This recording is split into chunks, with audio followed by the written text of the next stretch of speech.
Bueno, mi grupo está conformado por David Camilo Adarme, Wendy Delgado, Nicolo Osorio y Karen Hernández y vamos a hablar sobre luxación rotulana.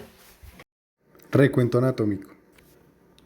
La articulación patelofemoral se clasifica como sinovial, de artrosis, troclear y presenta cápsula articular. Su miología: en la cara anterior encontramos los cuádriceps, son los principales músculos que nos permiten la extensión del miembro inferior. El músculo crural o vasto intermedio es el vientre más profundo, se origina en el extremo superior del cuerpo del fémur, 2/3 superiores, transcurre por la cara anterior del fémur y se inserta en la rótula. El vasto interno o vasto medial se origina principalmente a lo largo de la cresta interna del fémur. Transcurre por la cara interna del muslo y se inserta en la rótula. El vasto externo o lateral se origina principalmente a lo largo de la cresta externa del fémur, transcurre por la cara externa del muslo y se inserta en la rótula, y ambos vastos se sitúan al lado y lado del crural, llegando a envolverlo casi por completo. El recto anterior o recto femoral es el vientre más superficial del muslo, pues cubre el crural por completo, y parte de los vastos medial y lateral se originan en la pelvis, en la espina ilíaca anterior e inferior. Transcurre descendiendo por delante de los 3 vientres anteriores y se inserta junto a ellos sobre la rótula.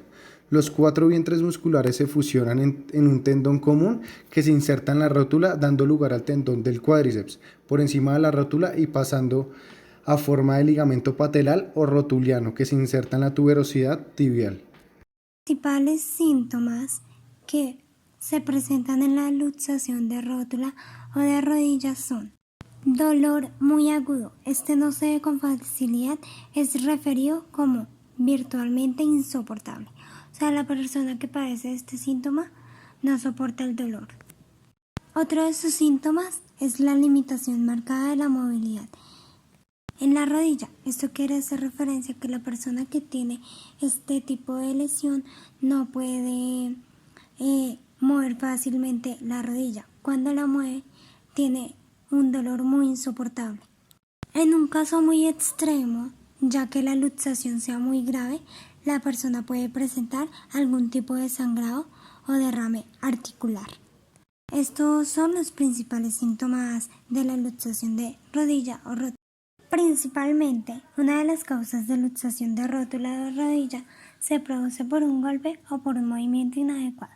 También puede resultar este factor de una caída o de un impacto muy fuerte. Hay bastantes factores. Uno es uno de los músculos que componen el cuádriceps. Su función es mantener la rótula en su posición durante el movimiento. Cuando este músculo es muy débil, constituye un factor de riesgo para la luxación de rótula. Otro de estos serían los pies planos. Los pies planos causan que el cuerpo no esté alineado adecuadamente. Entonces, esto se predispone para que la rótula se salga de su cavidad con relativa facilidad. Y el último de los factores que puede afectar bastante a esta lesión sería el ángulo femoral más grande de lo normal. El ángulo femoral o ángulo Q, cuando es muy grande, hace que las rodillas estén muy juntas. Esto conduce al momento que nosotros hacemos la extensión de la pierna, aumenta el riesgo de que en la extensión se salga la rótula de su lugar. El diagnóstico. La luxación de rótula o displasia rótula es causado por movimientos rotacionales o cuando el paciente presenta hiperlaxitud articular. Esta luxación da un diagnóstico positivo cuando el paciente afirma tener un dolor localizado en la parte medial de la rodilla, estando esta en una posición de flexión. Se puede identificar realizando la maniobra de Fairbank, o más conocida como aprehensión, la cual consiste en realizar unos movimientos laterales a la rótula, y si el paciente presenta dolor, efectivamente tiene una luxación de rótula. Otra manera es durante la observación, ya que se puede notar un aumento de volumen en la zona del retináculo medial, razón por la cual no se puede realizar la extensión. Se pasa a hacer una palpación para reconocer que la rótula está en una posición anormal.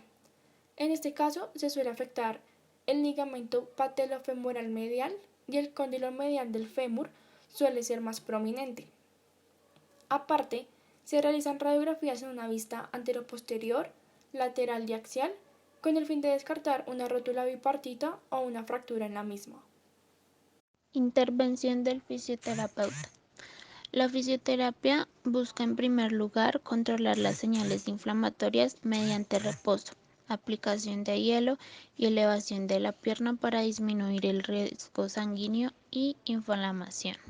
Para aumentar la amplitud de flexión de la rodilla, también se recomiendan ejercicios como paseos, natación o ciclismo y ejercicios de apropiación de la rodilla, cuya intensidad irá aumentando a medida que pase el tiempo.